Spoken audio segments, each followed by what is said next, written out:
Huge disclaimer before this video begins. This project pretty much requires the use of a belt sander.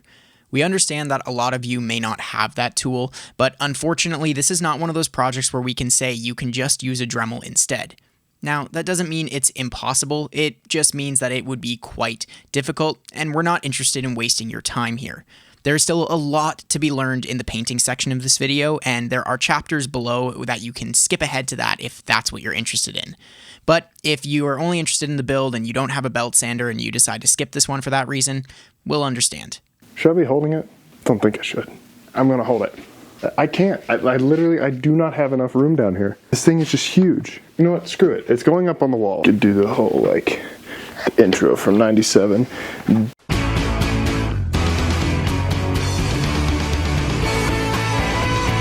Hey guys, it's Ash from Action Warrior Props, and today we're going to be building Guts' Golden Age sword, or the 100-Man Slayer sword, whatever you want to call it. I was going to try to have this out a few days ago. I'm recording this as of the 3-year anniversary of Miura-sensei's death, or Kentaro Miura's death. I am a massive Berserk fan. I was a little late to the Berserk fandom. I was actually, with Ryan, he came down and we went to Disney World. I got like super invested in the Berserk. I like read some bits and pieces here and there.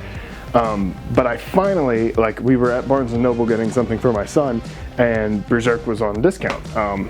So I grabbed it and fell in love immediately. I read all of the collector's editions books within like 3 weeks, and then reread it. And then recently I just did a rip of the PS2 Berserk game that was Japan only. And been playing that all over.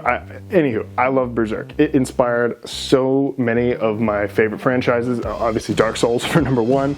Miyazaki is an absolute Berserk freak like I am. You get the point. I'm a massive Berserk fan. So I figured we should start out with the Golden Age / 100-Man Slayer sword. My buddy Steve over at SKS Props already did a beautiful Dragon Slayer and produced a free template. So if you want to build the Dragon Slayer, head on over to SKS Props and go pick up that template and that build. It's also phenomenal. So let's get straight into this. I know a lot of people ask for materials lists, so let's go over. While you're over at SKS Props page, click his affiliate link for Blick Arts materials and go get you some SKS Props HD foam. It is the best foam on the market. It's what I use all the time, and I don't even get paid to say that. I just say it because I love it. This build, much like Steve's, is almost completely 100% HD foam. There's a metal core in it, but you know, that's besides the point. This version that I'm covering today, the core that I'm putting in it makes it LARP safe and con safe. It does give it a little bit of a wobble if you're swinging it, but again, it's LARP and con safe. So with all of that out of the way, let's get straight into the video. So for starters, what we're gonna do is go over to my website, link in the description, and you're gonna pick up this free template. The template is free, but here's a list of things that aren't. This is a pretty unrealistic sword, obviously, because it's number one massive and it's not realistic in its design. So we're going to try to adapt an art style and do hyper-realism here. So there are a couple things that I'm going to stick 100% straight to the manga panels on and just kind of hyper-realize it just a little bit. But we're going to start out with the Crossguard. The Crossguard for number one is, if you look at the manga panels, you'll see it's got two thicker parts and one skinny part in the middle. How we're going to achieve this is, number one, cut out your paper template. Again, I use cardstock. Cardstock is the best way to do this. Print this template in poster mode. I know I'm going to get comments about, oh, does it work on A4 paper? Yes, it does. Just print it in poster mode. What we're going to do first is cut out our paper template. Crossguard itself, there is, again, the two wider parts and the skinny part. Hi, editor here. It's been a while since we last spoke. How's your mom? I'm still trapped in the basement. Anyways, I'm just here to fix a couple spoken word errors for the hilt. In order to make the hilt, you need to laminate a piece of 10mm and 6mm HD foam together to create a 16mm block. You're going to cut the wider pieces of the hilt out on this 16mm block, and then you're going to use a stone bit on a Dremel to round over the edges, because weathered steel does not have a 90-degree edge. You're then going to cut the center smaller part out of a single piece of 10mm HD foam, not laminated, and you're going to use a similar stone Dremel bit to create sort of a hammered / pitted texture on this piece alone. Once you've done that, you're going to glue that in between the two thicker pieces. So it should make a sandwich of thicker, wider piece, thinner, hammered texture, thicker, wider piece. That's about it. Back to Ashen. And then on to the buttons, the rivets. There's kind of two ways to go about this, or two schools of thought. I had some furniture tacks laying around, so I ended up using those. But you can also go and pick up some of these hole punches. They're technically leather punches, but they work phenomenal on foam, and it's a good way to get perfect circles. You'll see here in the clip I am cutting out some HD foam circles to act as rivets. Again, sky's the limit. You could use those, or you can use furniture tacks. I opted to use furniture tacks just because I have them laying around. I just wanted to show you that you can. Anywho, once you've got all of your rivets in place, there are 5 on the faces, 1 on the end caps, and that's it. Once you've got the crossguard done, we're then going to move over to the pommel. The pommel itself is 40 millimeters thick. So the way I did this was I cut some little squares of 10 millimeter HD foam, glued them together until I had a 40 millimeter stack. Trace your template onto your little stack of 40 millimeter foam. And then for me, I find it's a lot easier when you've got really thick pieces to cut it on a bandsaw.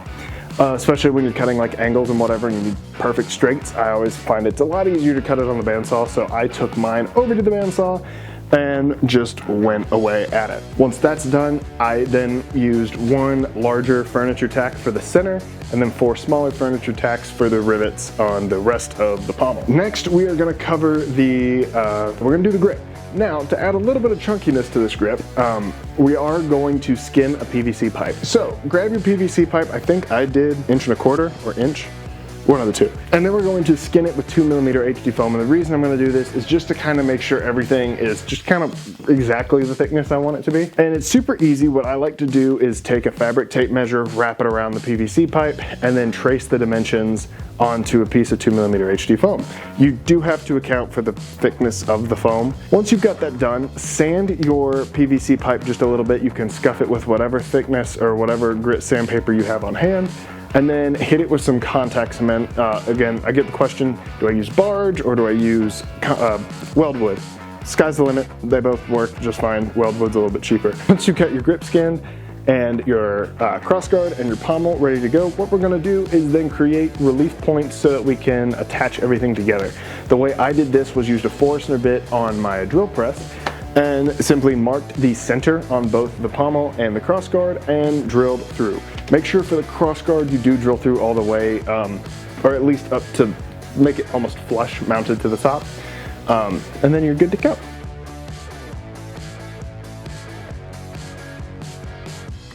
We're now going to move on to the blade, and the blade is relatively easy if you're okay with sanding.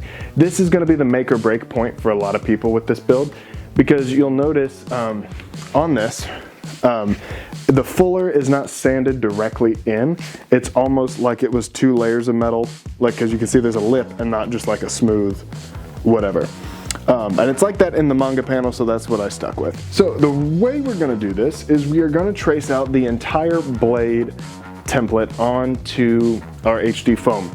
The way I'm going to do this is I'm going to essentially trace 2 layers of 10 millimeter HD foam and draw a center line. The center line is going to act as my core channel. Your center part of the blade is going to be 20 millimeters thick. There's 2 things on this template. There is the white part, which is the blade bevel, or the entire encapsulation of the blade, and the gray part.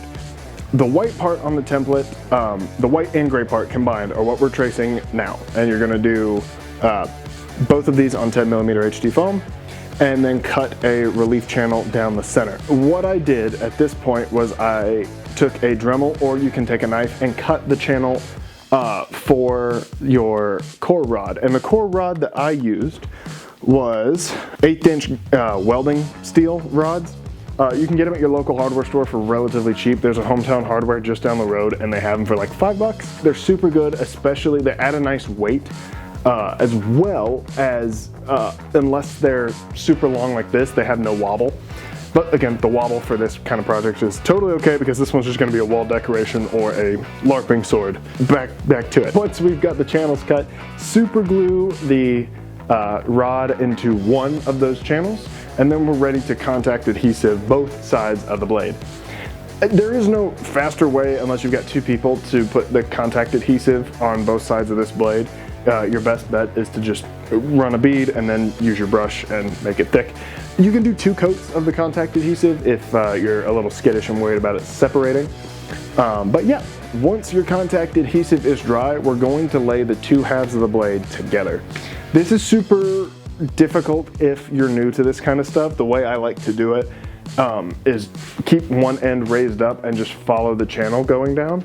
And that ends up making it relatively easy to make sure it stays perfectly straight. Once you've got this part of the blade put together, you should have a 20 millimeter thick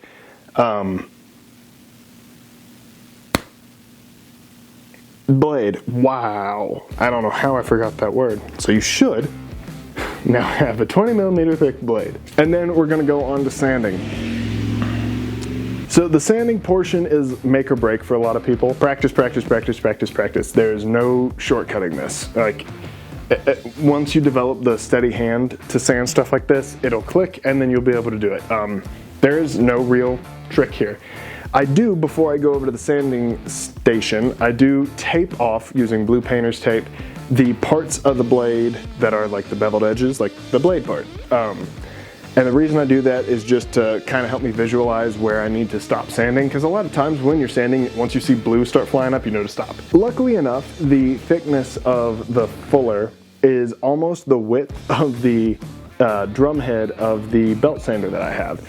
So sanding the fuller on this was relatively easy. I just kept a steady hand and just kind of rolled it back and forth until I had this nice kind of divoted fuller. It is relatively simple. It's not super complex. It will scare some people if you're new to sanding or don't have that steady hand developed yet. At this point, you have the fuller. It's not supposed to be like overly accented, but it can be if you want it to. It's then time to add the blade, and by that I mean the white parts on the template, or like these parts. Ryan, can it highlight in red? I'm gonna add some more work for you. It's these parts. He's gonna insult me instead. He's not gonna. I'm gonna go berserk. So once you've got that center fuller ready to go, we're then going to attach the blade portions. The blade portions on this are 10 millimeters each, so 10 millimeters for one side and 10 millimeters for the other side. And the easiest way that I found to do this was to cut one part of the white part of the template off, trace it, then flip and trace. And that's just gonna show you where to go. So once you've got the blade portion traced out, cut the center away, and actually save the center. I was able to make a whole longsword with the center remnants. Yeah, I made like a whole, it's glossy because I'm in the process of painting it. But yeah, I got to make a whole longsword. Once you've got the 10 millimeter portion for the blade cut out, you can then glue it on there. There's nothing really special to gluing it on there, just kind of be patient and make sure you've got a steady hand putting it on. Once you've got the blade section on, we're then gonna take it over to the belt sander. This part will intimidate people once again because there's sanding involved, and I know a lot of people just get wigged out by sanding. It's not that hard, especially if you have a belt sander that allows you to angle the bed, kind of like this one. There is no special trick. I don't think I've got good angles of sanding this because I just don't have the setup for it yet. Find the angle and just taper it in until you find the center on the edge and the tip of the fuller. I think that makes sense. I don't know, probably not. So that's about it for the sanding portion. Incorrect, that's right, I'm back again. After you finish sanding the blade, you will have a little lip where the 10 millimeter rises above the fuller. You're going to take that stone bit that you have for your Dremel that you used earlier on the hilt, and you're going to use that to round over the edges and seams where the fuller meets this next layer of 10 millimeter foam. Essentially, you're using this to just create more of a seamless look in total, because in reality, you wouldn't have this giant sudden straight up edge where another piece of steel would be. So at this point, we now have our fully assembled and sanded blade and our fully assembled crossguard hilt section. Now, at this point, my solution to this was to fill the PVC pipe grip with resin. I used some smooth cast onyx fast, just to give it some weight and make the hilt solid, and that way in the grip up here, like you're not hearing the metal rod like clang around, which is nice. And it does give it a really nice weight, which I enjoy a lot. What I did was I leaned the crossguard and hilt section up against something, filled it with resin almost to the top, and then slid my blade portion in there and super glued the blade, like the bottom edge of the blade, to the crossguard, just to kind of make sure it stayed steady while it dried.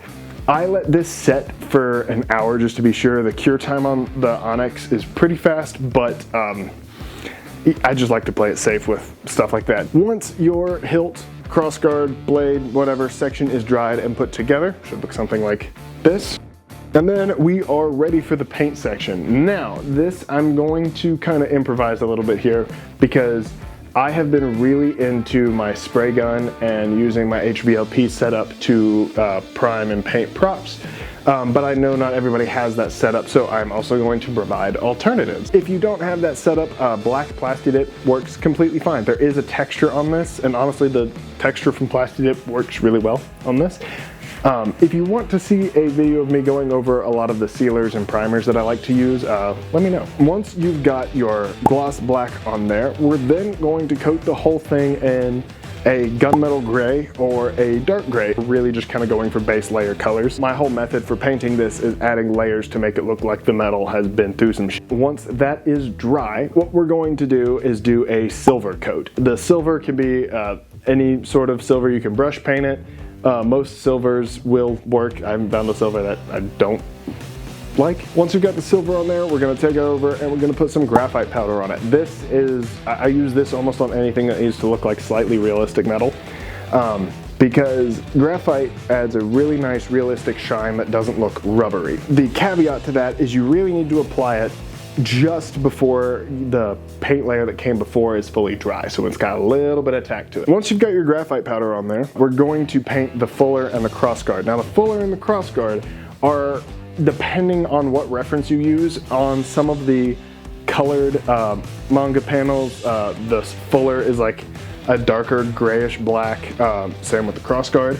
And then in the 100 Manslayer statue, which is kind of what I based this one on, that's why you see the finished product has a bunch of blood and gore on it. I mixed a black and a dark gray together to kind of get this almost off black color for the crossguard and the fuller. Again, if you really want, you can paint the whole thing to look like steel. Once you've got your darker black sections, your crossguard and your fuller painted, we're then gonna go into our layers of weathering.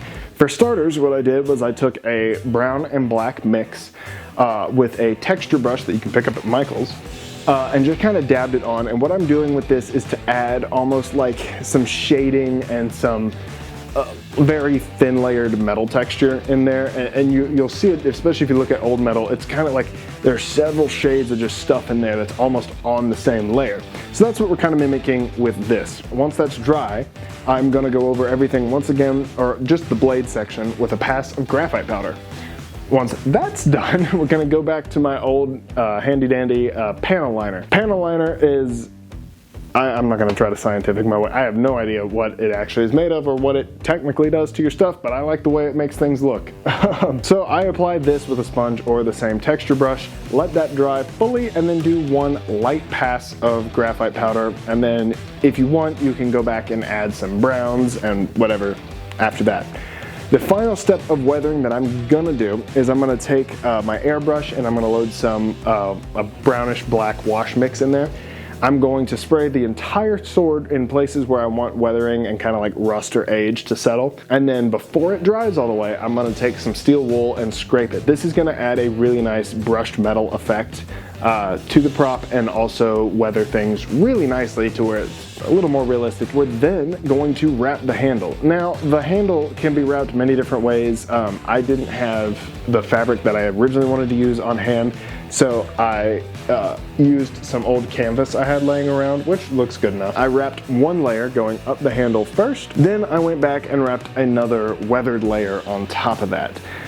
To weather this, I essentially like dipped my gloved hands in my my paintbrush washing water, rubbed it together, and then just ran my hands up and down the cloth. I then burned the edges just a little bit, and then later I added a little bit of the blood and whatever. Finally, what we're gonna do to really make this thing pop, and again, you can stop at the last step if what you're going for is like the clean version.